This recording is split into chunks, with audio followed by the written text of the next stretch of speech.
Hey everybody, welcome to episode 11 of Between the Lanes. I'm Ralph. And I'm on. All right, before we get started, if you haven't done so, like our Facebook page, like our YouTube page, comment it, share it, ask your questions. We get questions all week long, and sometimes Ron answers, sometimes I answer, but either way, we like answering questions and helping people out. So don't be shy, send us a message. And like I always say, if you have a complaint, send one to Ron. Talk to Ralph. All right, so we had a lot of racing going on. So let's go ahead and get started with some results from last weekend.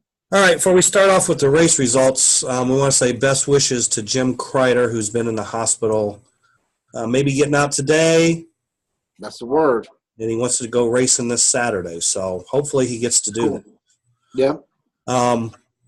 As some of you may know, or most of you may not know, Joe Ligori, also known a.k.a. Joe Dirt, was involved in a sprint car fire last weekend, last Friday night actually.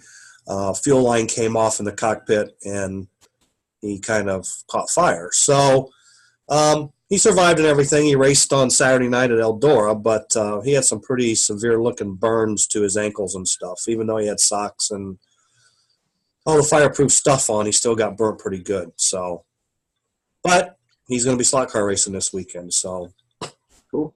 He said he might have to gimp around a little bit, but we might have to get someone to chase his car. But we'll take care of him. I'd say just penalize him. Penalize him? You can't marshal your own car. You got to be penalized. Well, I think he can. Well, he can marshal. I don't think he can chase his own car. Wow. So anyway, all right. So moving right along. Get better soon, Joe, and happy to hear that Jim's getting out of the hospital. Yep. So the NorCal Scale Series raced at Slot Car Raceway in Rohnert Park, California. And they separate their classes into three different divisions, like advanced, expert, and pro driver rankings. So the best I could make out from the pictures and stuff I found, I don't know who won the NASCAR Advanced, but NASCAR Expert was Dennis Rios. Pro was Ted Essie.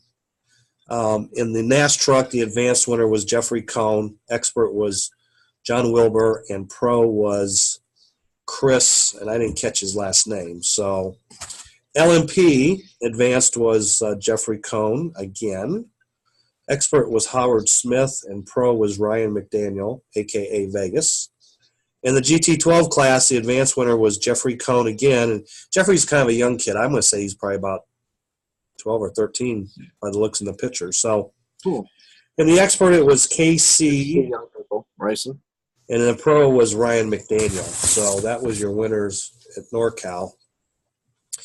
In the Florida Slot Car Series, they also have the split divisions, or like they have a Group 1 and Group 2. Group 1, Group 2. Driving. So in the IndyCar class, Dennis DeMol won the Group 1, and Bob Rodoni won Group 2. In NASCAR, Group 1 was Dennis DeMol again. And Group 2 was Roland Isbell. And GTP Group 1 was Doc Doherty, and Group 2 was Bob Rodoni. So that was just straight up flexi cars this month, no combo race with Gurr. So Retro East raced at Hudson Valley Raceway, and they ran GT Coupes and F1, and the winner was Jimmy Williams in both classes. At Buena Park Raceway, the SCRA had their monthly series race, and this time it was on the flat track. And F1 was won by Mil Conroy, and Can-Am was won by Dale Yamashita. The UK RRA, which is the retro racing group in the UK, they raced at Rockingham, and this was their final race of the series. And also, as George mentioned a couple weeks ago when he was on the show, that he would be fighting for the championships in the classes. So in the saloon class, Steve Taylor won.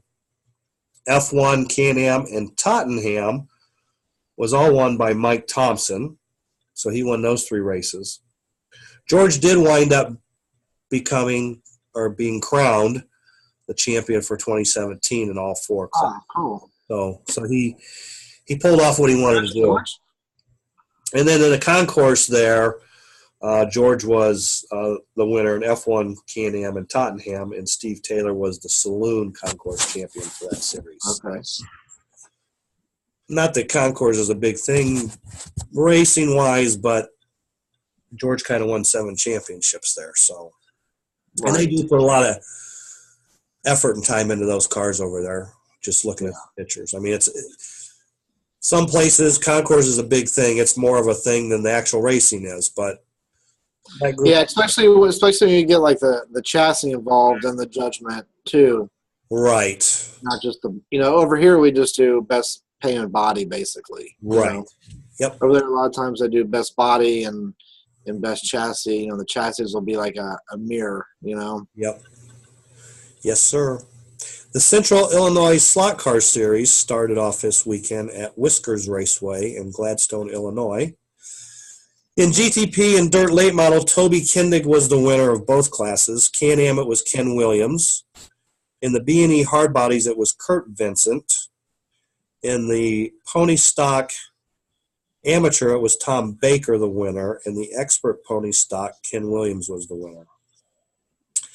And then, just to follow up, because we've been kind of covering the Israel World Championships last couple episodes, actually, plus the special episode. So, as you all know, Horky and Recheck won the Production 124th, and Tonda won the Euro 32nd. And then, since those shows, Piero Castroconi won the F1 Championship, and then Tonda won the Eurosport 24th race last Saturday. So cool. So Tonda got 2 of them then. 2 more championships. Yeah, 2 more Israel World Championships. So pretty good week for old Tonda. He was on the special show too. So the hard body Nats, the Mid-American Hard Body Nationals, was at the Track Raceway in South Bend last weekend. And they raced Friday and Saturday. Super Stock Novice, your winner champion was Zach Woods. In the Novice Pony Stock, your champion was Justin Wilder, and both those were raced on Friday. On Saturday, they raced Expert Super Stock on the Oval, and Zach Woods was your winner there. And then they ran Pony Stock on the Grandstand, and J.P. Milcherska won that one. Brian Meharry was the series champion, because that was their final series race as well. Right. He was the series champion in both Super and Pony Stock classes. So good job. Good job, Brian. Then the Mid-South Slot Car Racing Association, they raced this weekend too. Guy Spalding was the winner in Dirt Late Model. Trey Buck Foster was the winner in the Scale NASCAR class. Walker was your winner in GTP. And a gentleman named Big Money Carl was the winner in a 4-inch stock class. So don't know Carl's last name, but Big Money Carl was on all the things. You got Big Money Carl and No Bumper Guy.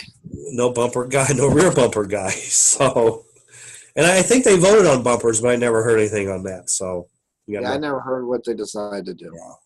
Then there was the Northeast Nats at Port Jeff Raceway, Long Island, New York, and that was a wing car race. Yep. And they raced quite a few classes actually. So, One Motor Box was won by Brian Yeardley. Hillbilly 12 was won by Walter Berg. Pro International 15 was won by Jersey Manuel, I believe is how we say his name. Okay. 27 Light was Rick Verbick, which I think he's from Australia. I almost thought you were going to say Jersey John at first. No Jersey John. One Motor International 15 was won by a longtime old name International 15 racer, Keith Keeler, who also owns Frontline Products. Two Motor Open was won by Bill Skinner, and Group 7, they said Timmy S on the sheet, but I think that was Timmy Skirka. So yeah. So you have that. And then I don't know, Ralph. What else do we have for? Well, I mean, we got the FNRS thing we can talk about next, and I got a special guy here that wants to talk about that a little bit. So Yeah, and you mentioned long-time racer, and that was one of the cool things to me about this FNRS particular was how many people showed up that hadn't raced in just 10, 20 years, and they showed up, Right. Well, like, Josh Josh. and McGuire showed up. Yeah. Last time they raced that I know would have been probably the late 90s or early 2000s if I had to make a guess. And they showed up and borrowed some cars for LMP and Ben won the C Main. And I think they used to race for Parma, right? Yeah, they used to race for Parma. And Josh, I think, was second in the B Main. So, I mean, they ran pretty good considering they showed up Saturday morning, didn't really practice much, but, Butters took care of them with some cars real quick, and they ran pretty well. So, and then we had Richard Akart there, who was old group. I guess Richard's kind of claim to fame was he got second at the 1990 USRA Nats on the Purple Mile track, and he kind of quit racing in about 1991. He used to race with Randy, and he hasn't raced. I mean, as far as I know, he never even raced a flexi car until this past weekend. So he did real good too. The McGuires did good. He finished 7th in the main. So you could tell that they had raced before at some point. Yeah. They had the general. They had an idea of what was supposed to be happening, Right. And right. They did real good, actually, all of them. Yep. And then we had like Donnie Barber there. I had a car for him if he wanted to race, but he declined. And Rob Garland showed up, another USRA national champion, and had his family with him. And I had a car for him, and he declined. And so, and even there was even some people there that I didn't expect, even though I didn't race. Yeah. Just guys like Steve Dieter showed up. Gary Adams was there, so it was good to see those because I know Gary's having some surgery on his eyes, and he's trying to get his eyes all better right now. So there are just a lot of people in general that even though they didn't not all of them race, they showed up and they wanted to check it out and see what was going on, and that was pretty positive and encouraging to me. And you must be dealing with your special guest right now.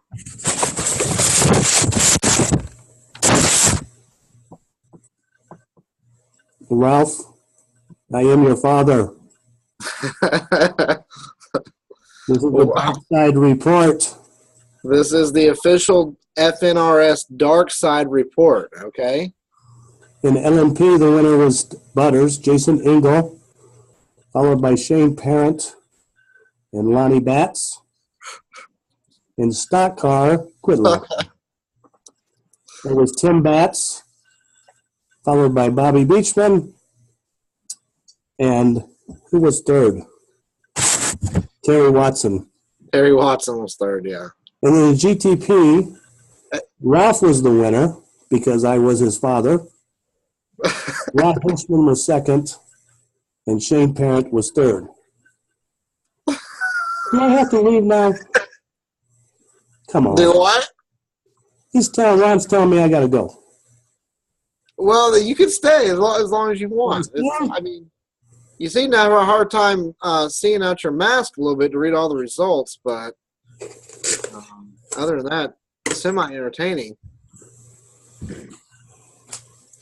Get out of here, Vader. Get the hell.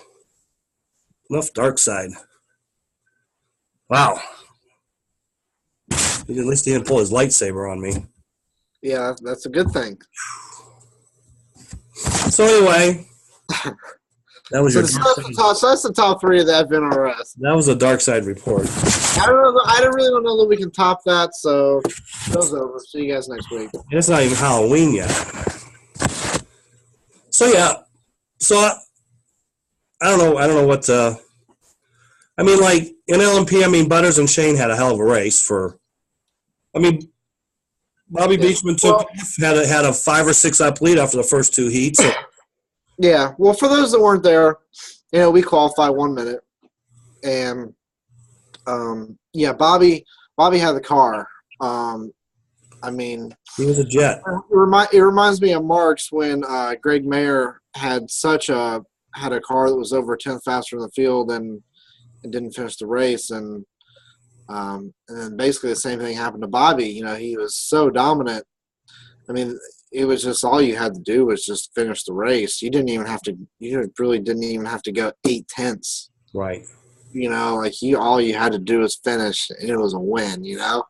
Oh, yeah. Those are heartbreaking when you have because not often do you have a car that dominant, especially at a race like that. But that's why we run all 8 heats, and we don't. Top qualifier doesn't get the trophy. Well, and like I always say, qualifying and racing is 2 different things. I mean, you can qualify bad, and I think like in GTP, after we talked, I don't know, Monday or whatever after the race, you said that the car I gave you didn't think it was all that fast in practice, and you qualified 4th, but you didn't think it was all that fast qualifying, but either the track came to the car or maybe you got used to the car, but you were flying in the race. I mean, right.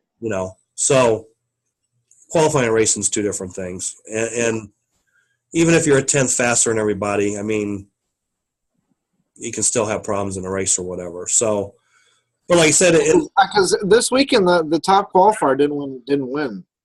A top qualifier didn't win anything. Yeah. I mean, like I said, Bobby took off 5-6 lap lead after 2 heats, smacked the wall coming out of the donut, or like halfway through the donut, head on into the outside wall. And could you imagine how many laps he would have been up by if this wasn't a 2-minute ripoff race?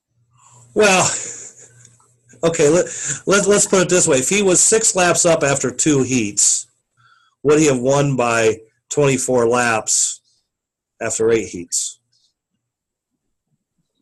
Or would he? But if you run 3-minute heats, I mean, because you and I talked about that too. Like you said, well, if we ran 3-minute heats, maybe I could have came back in GTP. But then again, I might have dug myself a bigger hole earlier in the race with my slow motor. So I mean, it can go either way. I mean, right. I think I'd have been in a deeper hole. I don't think I would have came out of it. Yeah, I'm just so. And Lonnie Batts, I mean, he drove a super good race, and he won. I mean, Tim was probably going to finish 3rd, his son, but his gear mysteriously lost some teeth in the last heat, even though he didn't hit anything. So, yeah. And then, like in stock car, I mean, Bobby, I mean that in stock car you had 3 guys in the 3 6s with Tim, Bobby, and Terry. Bobby was TQ. Tim was 2nd. I mean, a couple of thousandths. And then, but you could tell when Tim qualified, his car was really good. It was going to make a good race car. And right. He had a better race car, in my opinion, than the rest of those guys. So yeah, oh yeah, by far. Everyone else basically came off in qualifying. Right, and he wound up winning by 3 laps, I think it was. Yeah. And then like an LMP, I mean, once Bobby was out of the deal, it came down to Butters and Shane, and they ran bumper to bumper for the last 6 heats. Right. And Shane got out to a little bit of a lead going into the final heat and was kind of stretching it, but then he got into traffic and came off, and Butters went by for the win. So, I mean, yeah, that was a bad deal right there, because that cost him the win. And they came off and came in my lane. I was right behind him, and then I think it actually ended up costing me 3rd. It cost him the win and me 3rd. So, okay. No big deal. I'm not mad at anybody. Us racing. I'm not racing 3rd anyway. So, it was a good close race though. All the way through, if you look at like the, like the 1st and 2nd car were on the same lap, and then like the next 4 or 5 cars were all within 1 lap. Right. So it was a pretty tight field all the way through the top 8. So, and then GTP, I mean, I was on the, TQ by like, I don't know, a tenth, you know. But again, it really didn't mean nothing in the race because we started the race and I started on white and I think Terry started on orange, so you didn't get to start on either white or orange. We took your lanes from you, but you were fourth fastest anyway, so. Yeah, it's funny because everyone said, "Oh, we've heard the podcast. We know what lanes we're not leaving you," you know. So I mean, my motor slowed down the first heat, and as we talk about being prepared on the show, I did not have an extra motor sitting there ready to change, and so I wound up running my slow motor on red lane for another heat and lost another lap or so, and then changed motors, but almost pulled it off. But I mean, I did myself in trying to run through the 90 wide open one time and came out. That was probably not the that was the make. In retrospect, probably not the best idea. Yeah, well, car felt good. I mean, you're just micro blipping and you're thinking. I mean, you run black and purple through there wide open, and then that was feeling pretty good. And so I only blame myself. I have no one to blame but me. But I was happy with second. I mean, my car won. I was second. And Shane Parent ran. It was an interesting race because I took off and was leading, and then my motor slowed down, and everybody caught me and kind of passed me, and then there was a big crash, and I got back in the lead when the power went off, and you asked me, did I fall off? And I said, nope, I didn't fall off, but I slowed down. So I went to red, and then Shane got in the lead. He was kind of gone, you know, and then changed my motor. And, I mean, by the time I ran blue and green, I got back in the lead. And I went to purple, and then you snuck in there. Probably the best white and red on a king track I've ever been on. Yeah, white and red's really fast there. I mean, really, really, really fast. So then you got in the lead, I think, when I was on black, and we were pretty close when you were on, I guess, green, and I was on yellow, and then I came off, and you got a couple lap lead, and then last heat, I think you came off or got into something maybe one time, but I mean, actually, technically, me, Ralph, and Shane were all on the same lap. It was pretty close together. Ralph crossed. I was getting ready to cross, and Shane was behind me, so we were all right there. So, yeah, it was good racing. I mean, all the way through. Yeah. Yeah, I mean, that one was that was maybe the closest race for the lead all the way through, I think, weekend, which I think a lot of people expected that to be a blowout by you. Yeah, based on qualifying times. Like I said, qualifying and racing is two different things. But it ended up being like the tightest race, really, for the top three cars. But right. That was my first time ever going to Tyson. Excuse me. My first time meeting Terry. I met Rick before, but I had not been there when Rick owned it as TR's. Right. So it was a beautiful place. You know, he had my first impression was, wow, this place is very clean once I got in there. And then, wow, he has tons of pit space. I don't know how many square feet he's got, but I'd probably guess that's like 5,000 or 6,000 square feet in there, maybe. That building? Yeah. Yeah, it has to be. Yeah, so it's a pretty spacious area. He's got a king track. He's got an oval. Yep. They have a quarter-mile drag strip and a tractor pull track. Yep. I don't know if that's up and running yet or not.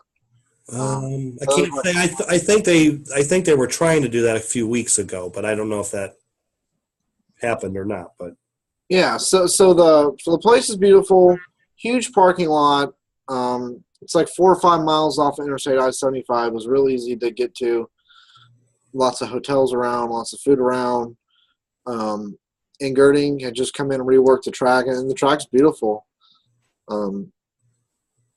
Very, very fast track. Not quite. I think like you and I talked. I mean, it's a pretty tight track for tight radius. Tight radius corners, king track. Yeah, definitely. I wasn't expecting that, but it was, you know. Well, okay, so I had told you I thought it raced similar to the track at Peachtree City. What did you think? Yeah, no. Okay. Okay. Not at all. Okay. I think that track is got a lot wider radius corners. Then Peachtree? Yeah, and no, Peachtree has wider corners. See, I think Peachtree has a longer short shoot between the dead man and the 90, and I think they have the 90 is a little more sweeping. Okay. So what I think. Okay. I think they kind of race similar, but I mean they're not identical because there's no two Girding Kings that have been identical. So yeah, well, okay. So what number did you say TR's girding was? It's either 13 or 14. Okay, and Tracy's is 21. Yeah. Yeah. So it's funny. There's 8 tracks built between the two, but they're basically were like the same speed. Yeah. I mean, just for a scale car. I'm not saying for a wing car or anything like that, but I still think Tracy's probably maybe just a little quicker.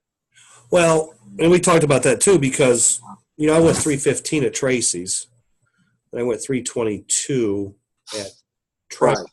So that's pretty close for the big difference there is in the tracks. But we're running a little bit different car now than we did back in February. I mean, I ran a car. We were running Patriot cars. Right. 4 or 5 grams difference in weight.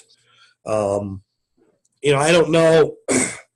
I state like all that too. Well, I think the B3 and like your new body, the Warrior and the Renegade, I think they're probably a little bit faster. Yeah, we didn't have those at Tracy's. Right, we didn't have those at Tracy's. So when we go back to Tracy's, I mean, it might be a different story. So yeah. And then, it's like I've said for a long time. If you look at most of the Girding King tracks and with wing cars, especially Group 7 cars, they're all pretty much within a tenth of the fastest to what you might say is the slowest time. Yeah.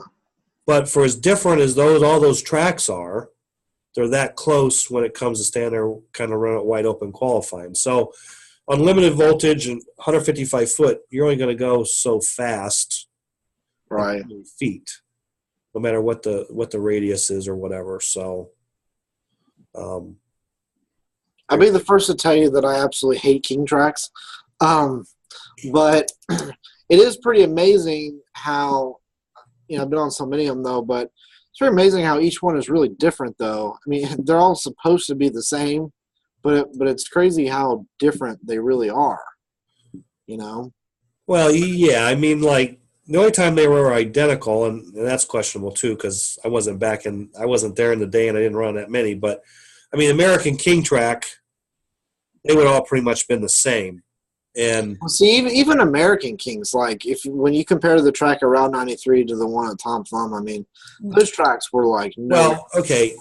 What I'm saying, when all the tracks were new in 60, 66, 67, yeah, right. That's when they were the most equal. And then after, this guy bought it and put an epoxy surface on it, or this guy put more taps on it. I mean, lots of things were done to make one American King faster than the other. Right. So, right. And then, then Haase started building King tracks and Ogilvy and Tunkel, and now we're at Chris Dad's, now we're at Girding. They've all put their own little twists on them, and they keep getting faster and faster. So, see, TRs, I think that's probably the toughest lead on for a King track, though. I don't think it's that tough, but I know you struggled. Yeah, and I don't normally ever struggle on the lead on a King track, but I don't know if it was me or I don't know, but it seemed much different to me. I never came off of the top turn. Because everyone was telling me, "Oh, Mark's lead on's hard," but see, I thought Mark's lead on was easy. I thought it was easy too. Yeah. So it is what it is. I mean, so we had 61 or 62 entries. So 240, 62 entries. No, 61. I take that back. But we had a good time. We were done about 8:30, 9 o'clock, and everybody went on their way.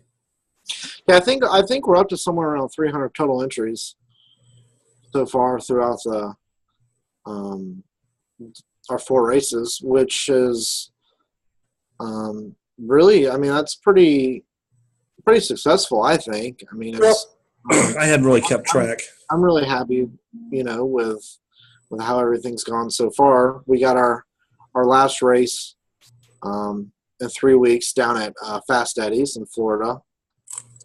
That should be a good one, and that'll be the end of the race, the end of the series for us for the year. But I think it was definitely a successful first season. It's like everywhere we go, like last weekend, and I saw a lot of people post online, that people that aren't flexi racers come into the race and they thought that they were surprised how much fun they had and how close the racing was, which is two of the more important things to me, It doesn't matter what it is or what you're racing, where you're racing, whatever, Right. If you're having fun and the racing's close, it's really hard to ask for anything more than that, Well, and I think that like some of the guys that came and raced that hadn't raced in, say, 15 years or more, flexi car racing hasn't changed, but it has changed. It's right. I don't want to say it's a little more technical, but there's definitely a lot more different tuning options, I think. I think the cars are a little more advanced. Yeah. The tires, we got tires now that we didn't have then. Bodies for sure are way different. The rest of the basics are pretty much the same. We're definitely running different type motors. Back when flexi, like when you go back to the Challenge Cup days, it was 16. It was all decan stuff. So, kind of bigger, heavier motors. So, cars handled different. But then you could build your own motors in too. Now everything's, sealed motors, and so things are a little different. Yeah. I don't think anything's for the worse. I think it's all for the better, but it's just different. It's a different game. So, yep. Now whether Ben and Josh will come to more races or want to get back involved, time will tell. Richard Akart definitely wanted to do a race. He wants to do another race. Yes. So I think Butters was saying that. Butters kind of said he was going to follow the whole series next year. Yeah, so he's going to go, and I think guys, guys like Eric Charry and Brandon Barrichello, and I think those guys. Yep. Come on some more. And Frankie and Lori weren't there because Frankie's having some issues too, health wise, and they didn't make it, and there was somebody else that was going to be there, and they had some issues too, but.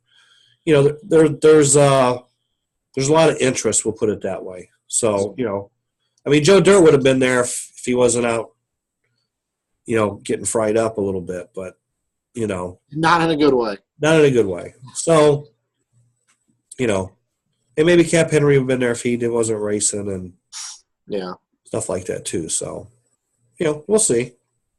It's all good. So, upcoming races. This weekend, October 21st, we have Great Lakes at Thaser, along with the Midwest Slot Car Series. And that'll be Retro Can-Am, F1, FNRS, LMP, and GTP classes. You got the OCC Ohio Challenge Cup at Bellevue, Ohio, which is HMS Speedway. You've got USCA at Chicagoland Raceway.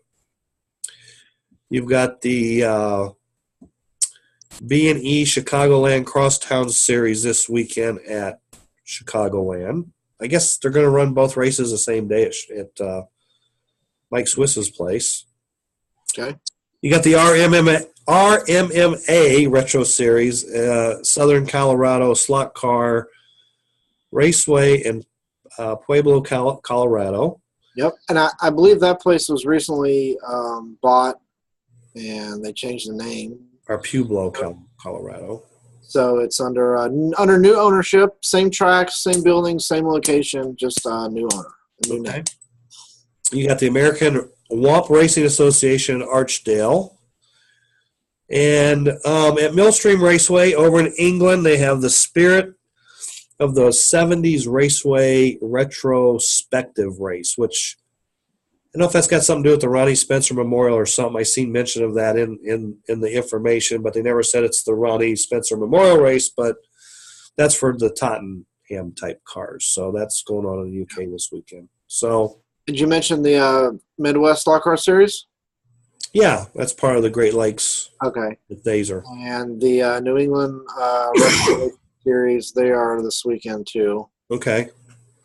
And then next weekend, the 28th, we've got the BRS American Raceway Series at HMS in Bellevue, Ohio. And you got ORS at Tom Thumb Hobbies in Columbus. You've got the AWRA at Staunton, Virginia, and San Diego, California. You got the Bula Bash and Enduro, which is SCRRA out at Buena Park Raceway. And you got the Hillbilly Howl, which correct date is the weekend of the 28th. Yeah, we have a Hillbilly Howl. little issue on that because there was conflicting dates posted. So Yeah. White House, Tennessee. Actually, it's I think 3 or 4 days down there. I think it's the 26th through the 28th or 29th. So it's Wing Week in White House, Tennessee. I talked to Mr. Wing Week earlier today. So fastest track in America. Fastest track in America. That's right. So that's the upcoming races. Okay. And I know a lot of guys are just now getting home from Italy. Couple of people are still over there sightseeing. Most of the people have. Lots of cool pictures. Oh yeah. Some of the pictures of the places they're going are just amazing to look at. Yep. Most of them are home. A couple of them still left over there. Yep. And I got to give a shout out. I have a 5-star rating for my Uber driver up in Ohio. George Spry, he did a great job. My travel agent, Shane Parent, set it all up. Thank you guys for the ride when I needed it up there. Well, I was saying when you talked about the Uber driver, it's kind of funny because I remembered you didn't get it on the Uber driver on Friday night, but you didn't get the memo either. We were all going out to eat over at Frickers, but no, we got there. And if you're going to Tri-State Slot Car Raceway for a race in the future, and after 10 o'clock at night on Fridays, it kind of gets kind of sparse where to go eat. But when you go out 122 out by 75 to the hotels, there's a place called Frickers. It's kind of like a sports bar, and they serve food till probably midnight or 1 in the morning. But we went in there, and it was like me, Bobby, Shane, Richard, Terry. It was everybody, but Eric, Elmo, and Brandon, and we had this cute little waitress who had way too much big bold lipstick. But anyway, she was a good time. But she called everybody baby. You want fries with that, baby? What kind of beer do you want, baby? What do you want to eat, baby? So that was Saturday when everybody saying baby. That's where that came from. So anyway, after that was over, Shane and Bobby caught a Uber ride back to their hotel, and George must not have stayed or something. no, George turned in early. Okay. Party pooper. But yeah, she was a rocking and rolling when she pulled up. Shane enjoyed the music, so I think her name was Charisse. So okay. Anyway, for whatever that's worth, but so there you go, baby. Baby. Now you know the story, baby. Okay. So like one things that I'm probably admittedly my biggest weakness when I race is Wonder Rubber. Wonder Rubber. And that's because mainly in the South we don't, well, until a couple years ago because Tracy's here, but we never really had king tracks. And I think they glue the tracks differently down here than they do everywhere else too. And so basically Wonder Rubber is just non-existent. So when I go up north and, we go to a lot of king tracks and everything, and even like a retro race like the Fall Brawl, which is on an Engelman, I mean, like, it blows me away that these guys can run Wonder Rubber because that's just something we never do down here. So it's kind of like a weakness for me, because I don't have a lot of Wonder Rubber. So I don't, I have a hard time knowing where to start, how soft to go, how hard to go. Right. because it takes forever to cut, and then it takes forever to break in, and on and on. So when I go up north and race, that's kind of my biggest difficulty that I fight on a race weekend is tires, Wonder Rubber tires. So you race a lot up there, and you obviously get around pretty good. So tell me about like your weekend. Now you just ran GTP cars, Right. So tell me where you started. When you got there, what kind of tires were you on? What kind of tires did you try? What'd you end up on? Like if you have barometer numbers or whatnot. Sure. Because we got there Thursday afternoon, and the track had just been spray glued. So I started out with some small plastic hub JK Wonder Rubber. That's why I ran at Mark's. Worked pretty good, so I just assumed it would work good, so that's what I put on. And the track was real loose, so it took a while to run the track in a little bit. But once I got the lanes in, it was running good, Right. But then it quickly got to the point, like Friday, when everyone started getting there, where it was obvious to me that was going to actually be too soft of a tire. Right. And I was, which blows my mind, but anyway, too soft. But tell me where you started at, because I know what I did. So I just want to maybe learn what I can do different next time, or where I went wrong. So, Okay. So where it kind of started for me was back in August, because I went down there to check out the track because they'd moved it and everything, and had Gurney come in and redo it. So, we had the Lee Watson race there the last weekend of August, I believe it was. So I went down there to check out the track and get ready for that race, as well as kind of get ready for the race at the Legends race in Chicago the weekend after the Lee Watson race. So I'm kind of like shooting two birds with one stone. You know what I'm saying? So when I got down there, then they had sprayed the track. I went on Sunday. They cleaned and sprayed the track on Saturday because they had a wing car race. So they went and cleaned it, sprayed it. Really didn't know I was coming. That's not why they cleaned the track. They just cleaned it to get ready for GTP race or whatever the following week. So went in, and like you found, the track was kind of slick at first. Yeah. So I did what testing I wanted to do that day, and I ran on a small hub JK Wonder. Okay, so I was, and I was hooked up. I mean, I went. You're right. I went kind of fast on that, and so then I went back the next weekend to do some more testing for the Lee Watson race. Well, the tires that I had run the week before, I mean, like my car was like a tenth or 2/10 slower on the same tire because it was too soft. So I went to the harder tire, and I got back to the tire. And for some people, and I'm going to go through all this a little bit more detail, but okay. But for some people who are not big on the tires, it was slower because there was more rubber built up on the track. Correct, because they had a GTP race, and I don't know what else had been run on the track, but I mean, you could actually see rubber build up on the track. Just like a NASCAR race, the track gets rubbered up through the weekend. I mean, like if you go into a raceway and the track surface is gray and you see all these black streaks or marks in the turns, that's rubber. That's rubber buildup on the track. That's what you're hooking up.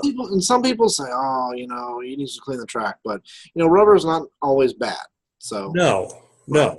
So then when I went back for the race, so I went 2 weeks. Then we went down to Durham and ran the FNRS race. I came back and I went back the following week for the race. And I was still back on my harder tires. And then I guess so I didn't go back until the week before last weekend because I want to go back and respace my cars because I got I had two races in between the Legends I had two races in between the Legends race and going back for this race. Well, those tracks require different guide spacing. Well, I didn't write down what spacing I had in what cars. And I knew I was all out of whack, so I went back down last weekend to get my cars spaced. And I didn't go down there for anything else but other than to space my cars because I knew the track was going to change because they were going to clean it and respray it. So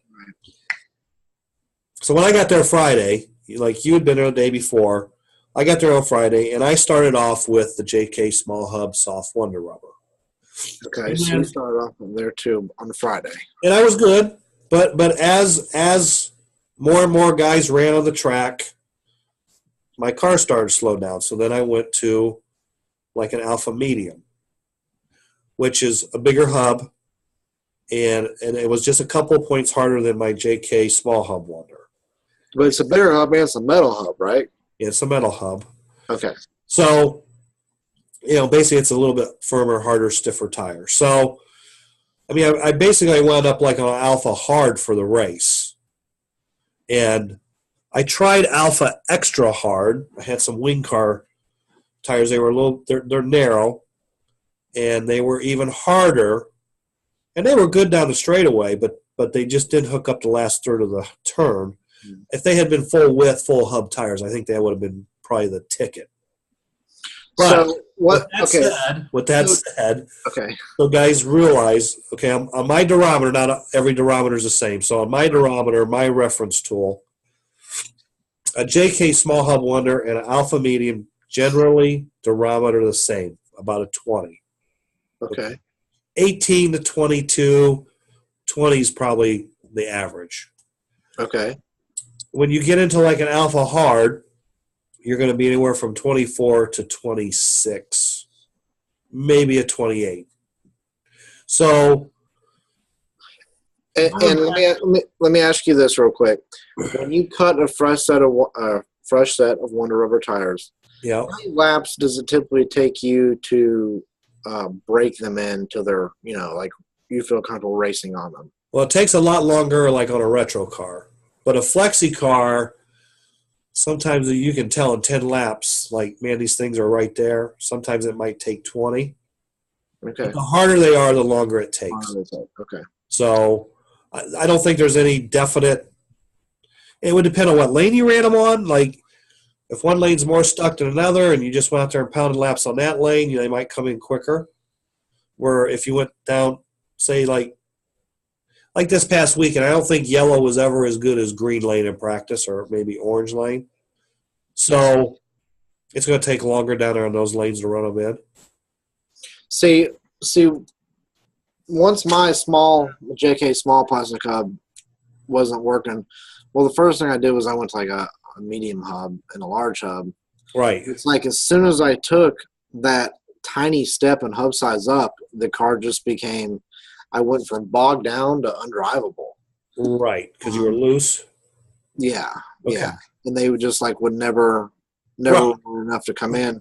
And I noticed most of the fast guys were not on JK tires. They were on Alphas or Thunder Rubber or something like that, and I didn't have any of those. Right, because see, you can't – I'm not going to say you can't, but the JK – most of the JK Wonder out there is on the softer side. So, right. Okay, you've got like three different types of Wonder. I mean, it's all the same, but yet it's different. I mean, you got soft and super soft. Like Comfort has a super soft Wonder, and Alpha has a super soft Wonder. And on my durometer, those are anywhere from a 12 to a 16. So your next step up is like the Alpha Medium or the JK Small Hub, which is an 18 to a 22. And then from there, you got to go to like Alpha Hard. Right. And you're going 24 to 28 maybe, but 26 is kind of in there. So anything harder than that, I've never had any luck on a flexi car, let alone a retro. Right. And then, so like you mentioned like the Thunder Rubber and stuff like that. I mean, you throw that into the mix. And all the Thunder Rubber I had this weekend's all on the soft side. So it was useless as far as for flexi car racing. So for somebody that's going flexi car racing and they might not know what tires, Wonder Rubber tires I need to try or something, give me like 3 tires that say, that are range from soft to hard that is going to be pretty good chance that one of those three is going to work, like no matter the track conditions. And what class are we talking? But any. Anybody can look at anybody who's going to go the. Right. Well, because I just raced GTP, just because I raced just GTP, I mean, I go with the JK Small Hub Wonder, the Alpha Medium, and then the Alpha Hard. Okay. And then I've always had my bases covered. Okay. Everywhere we've been so far. Now, on the flip side of that, when we ran down at Hobby Max, that was not a Wonder Rubber track. No. Okay. So. Well, I mean, some people were, but. Okay. Shouldn't have been. Okay, but I mean, the faster guys all ran either an untreated or a treated tire.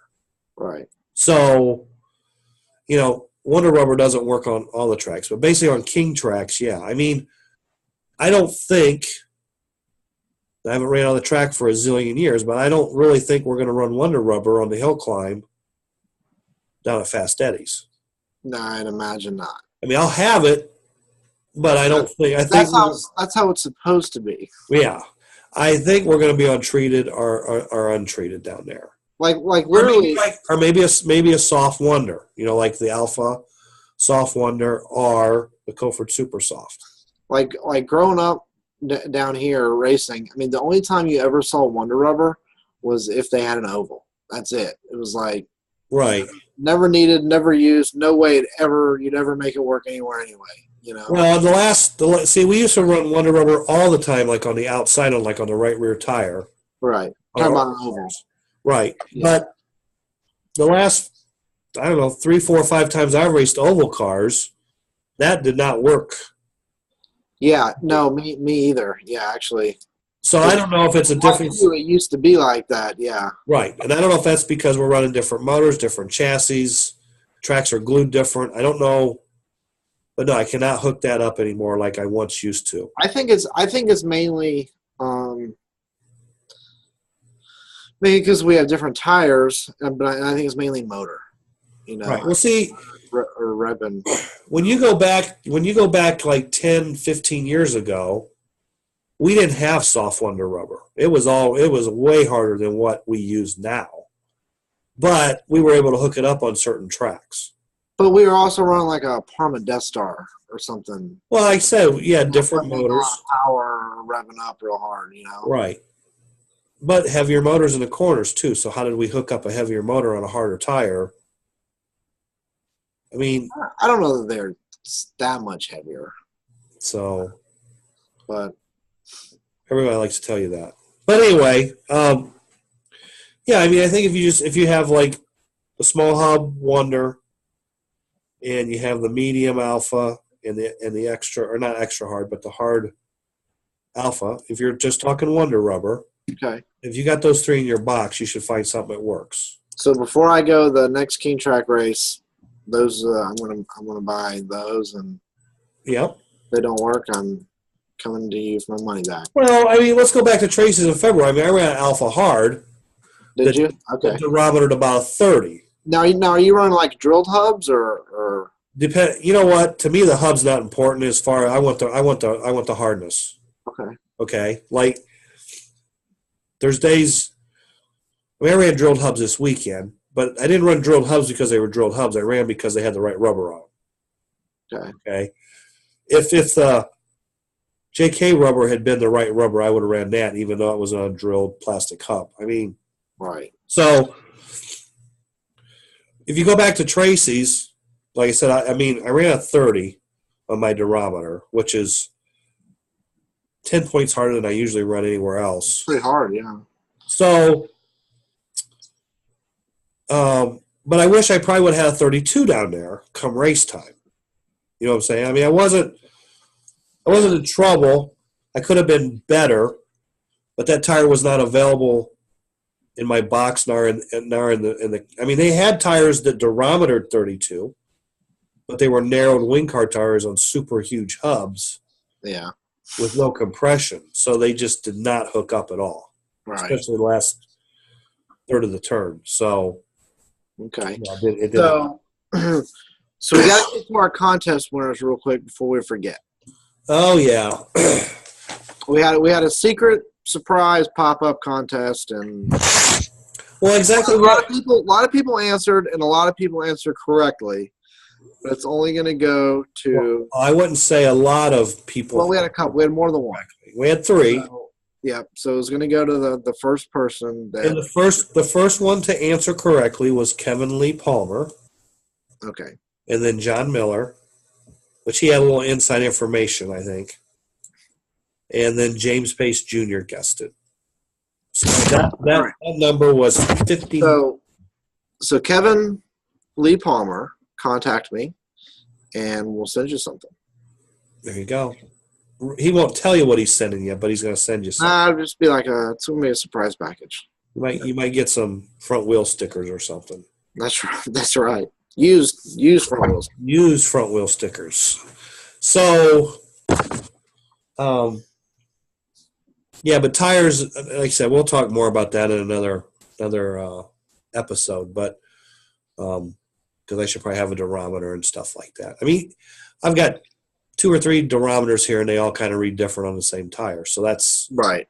What's 20 on my durometer might be 30 on yours, or might be 10 on yours, and the number really doesn't matter in the end. No, what matters is that you know what your tires are. Yeah. Okay, like so if I have a 20 and I have a 22 and I'm good with the 20 and I put the 22 on, now I'm loose, I'm a little too hard. Yeah. But if I have a 20 and I'm hooked up and I put a 22 on and I'm hooked up, then I know that and I'm going faster now. I'm going faster because I put a harder tire on my car that hooks up. You just want to make sure you use the same barometer. Yes. Use it the same to get your right. Yep. So you can get consistent readings, as the number really is irrelevant to anybody but you. And one of the problems I did see down there at Tri-State was, especially GTP, was a lot of guys just didn't have a hard enough tire on their car. But they went to the race and they learned. So that should help them next time they race. Yeah. And that's kind of what going to a big races are all about. Yeah, definitely. That's part of it. I mean, I still learn when I go, you know. Right. I mean, I learn every race I go to. But whatever you learn when you go to a race, when you go back home, you're going to be able to use that to your advantage. Right. It helps I your just wish I could remember all the stuff I learned. Make notes. I forgot more than I hear you. Than I learned now. It's unfortunate. I hear you. So, I mean, I haven't even opened my box since last weekend, and I know it's a mess in there, but yeah. And like, you know, I'm gonna go race this weekend. It's all gonna be soft tires, right? Because you're not gonna run Wonder Rubber on the White Knight course. There's no way. Right. So it'll be probably the softest thing I can find on the smallest hub I can find. So, you know, go back to, I mean, hub diameters is important too. I mean, you can have a 400 diameter hub, a 500, 600. All the rubber and durometer are the same. They all 3 could be 20, but they're going to act different on the car. Right. Yeah, depending on tire diameter and tire. Well, I'm just saying if the diameter is the same on the tire, the OD, and the rubber hardness is the same, you're going to see and feel a difference between hub. On the hub side. Yeah, right. Yep. Right. So it sounds complicated. It can be complicated, but at the end, it's sometimes not that complicated. Yeah, right. It's just being able to know I tried this tire on the car and it did this, and I put this tire on the car. I mean, like if you practice on Friday night and you put the one tire in your car and you're really good, and your next hardest tire you're loose, well, when the track gets better the next day during the race, your harder tires probably the track's going to come to it. So you have to know that and think about that and be ready for that. Yeah, you just have to know your tires in your box. You have to know what's your softer, what's your harder. You got to know why they're softer and why they're harder. Right. I mean, once you figure those two things out, it's pretty easy to go to a track and figure out kind of what you need from there, you know? Right. Because I actually tried softening up my extra hard alphas this weekend, and I softened them up quite a bit, but still they wouldn't hook up that light. I never have good luck. Like I don't think they work as good softened up once you've done something to them. To me, I don't do it often enough to know if it makes a difference. I mean, it definitely made a difference on the durometer. Right? Yeah, I was going to say it did make a difference because I did have a pair that I did not soften.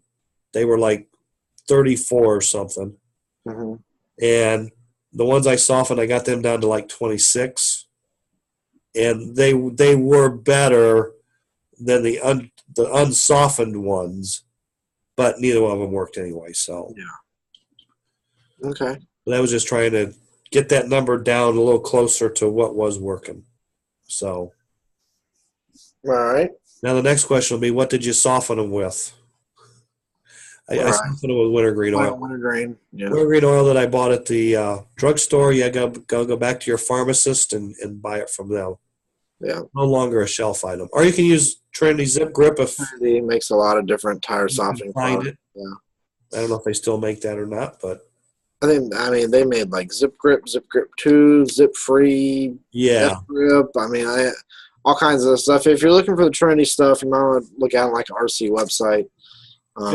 If it's like if your local track can't get it, check out an RC website. You should find lots of it there. Yep. The RC car guys have 1,000,001 tire softeners. Okay, so last week on Facebook, if I remember right, someone said something about softening tires with WD-40. And was you involved in that conversation? Somebody on a drag site asked, okay, what how to store your tires.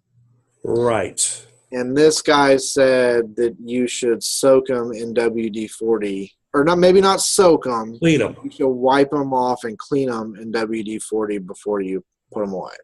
Okay. I can tell you that WD-40 will soften. I mean, soften the rubber big time. Because it's kerosene. Right. Basically, what you got to do is put it in the tube and kind of submerge it in there, and it'll soften them up. But when you take them out, they're going as they dry out, they go back to where they were firmness wise. So that really doesn't work for softening them. I mean, you can soften them, but you come back an hour later, they're going to be a little harder, and 2 hours later, they're going to be a little harder, and so it doesn't really comes back. Basically, is what you're saying. Right. They go back to the hardness. I don't know. WD-40 doesn't really soften them. Cleaning wise, sure. I mean, okay, there's something we can talk about real quick. Storing tires. I mean, I don't know about you, but I just usually take tires off my car and I put them. Well, bless you. I just take tires off, put them back in my tube, and let them sit there till the next race. I mean, because I'm going to true them up a little bit anyway, or I'll rub some glue in. I'll clean them with lighter fluid, and I'll rub glue in them and go out and run them back in. But if I'm not going to be racing for a while, what I'll do is I'll take them off the car. Yeah. I don't like to clean them because the rubber has natural oil in it. Right. And a lot of the cleaners are just going to dry it. They're going to take the natural oil out and they're going to dry out the tire. So I roll them up in saran wrap real tight to try to preserve everything that's in there. Keeps the air from getting to them, and it keeps all the natural oils in there. And then I'll put them in the tire tube and throw them in my black tire bag, which also keeps them, they stay cool and dry, and they stay good for a long time. Yep, I don't do any of that. I just put them back in the tubes and put them in my box. You race a lot more though. Well, but I keep them in a like I've got used tires that I've cut and ran, and I've wrapped them up and put them away like 2 years ago. That I can pull them out and race on them right now. Well, I've got tires that are probably 10 years old that I can pull out, true up. Yeah, the new ones, yeah. You can always true them up and get some rubber. Rub some glue in them and they're good to go. I mean, I do that all the time. So, I don't know what the right and wrong answer. I mean, just don't store them in the light. Don't let them sit out in the air. Just put them in a tube. Yeah. Keep them. UV light and air is what makes them go bad. Yeah, keep them out of sunlight. Keep them out of just keep them in a dark. Just if you keep them in your slot box and keep the box closed. I just keep everything in a cardboard box. So, my cardboard box is sitting over there on the floor, and it won't be opened until I get to the track again. But and then it'll be shut up. But storing them in a refrigerator, I've never seen any advantage to storing them in a refrigerator. But no, I mean, a lot of people just think. A lot of people think the refrigerator works, but the reason why it works is because it's dry and it's dark. Dry, dark place. I don't think the temperature matters. No, but yeah, definitely at minimum, just take them back off the car, put them in a tire tube at minimum. Yep. And they should be good to the next time you go race, unless you don't go race every 3 or 4 years. You know. Right. Yep. So. I don't know. What other tire tips there, Ralph? Nothing really. Okay. Nothing. Okay. Dig the rubber out of the set screw. That's a pain in the ass. Yeah. Well, usually I take the set screws out and replace the set screws. So, because a lot of them are just kind of rounded off already. Right. And then, I mean, you need to true your tires. I mean. Yeah, things we know now that we didn't know way back. I remember when I started racing, and we didn't know what tire truers were, and we probably raced the first 10 years or so that we didn't really true tires. We didn't know what that was. You bought tires out of the showcase, you put them on your car, and then truing tires kind of came into the picture, and wow, what a difference! So, new guys don't know.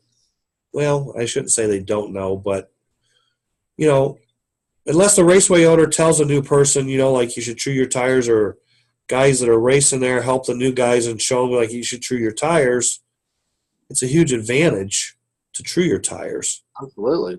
Versus what you're getting out of the show. Even if you buy tires that say they're trued, they're not always really trued. No, because they might be close, but, Yeah, they're fairly close. Probably not going to be perfect. Yeah, they're fairly close, but their production, they're ground so fast that there's a little deflection and compression, and you get a little bit of the wobble in them. So, but that's the price. But they're a lot better now than they used to be. Yeah, I mean, if you want perfect tires out of the if you want perfect tires out of the showcase, I mean, I'm sure the manufacturers for $20-$25 a pair will give you perfect tires out of the showcase. They're already trued, but. So, yeah, truing tires is a big thing. Maybe that's a video I'll have to do. And I mean, the other thing is, on your Wonder Rubber, here's a question for you. Okay. When you cut your Wonder Rubber, since you're looking for since it's a hard tire that you're looking to get bite out of, do you keep the edges squared or do you round them? I always round tire. I always round edges. Okay, I do too, but sometimes when you don't round them, it can make it a little bitier. So I didn't know if I would agree with that, like to where it makes the car 1 to 2 wheel out or tip. Right. I didn't know if maybe you were looking for that out of a super hard Wonder Rubber. So no, always put a little bit of a radius. Yeah. Always put a little bit of a radius. So, yeah. So I guess the big question is, what's the word of the show? Wow, the word of the show. Well, let's go Wonder. Means we talked about Wonder Rubber. We'll just go Wonder. Wonder what they're going to talk about next time. Yeah. You have to tune in. I wonder what Ron was doing under the table while he was talking about himself. Oh, who knows? Oh, you mean when I was talking about TQing? Yeah. And I wonder where Darth Vader went. And will he make a return at any point in the future? Well, he could. Did you hear the doorbell ring earlier? I did. That was his ride picking him up. Oh, okay. Okay. He's out of here. All right.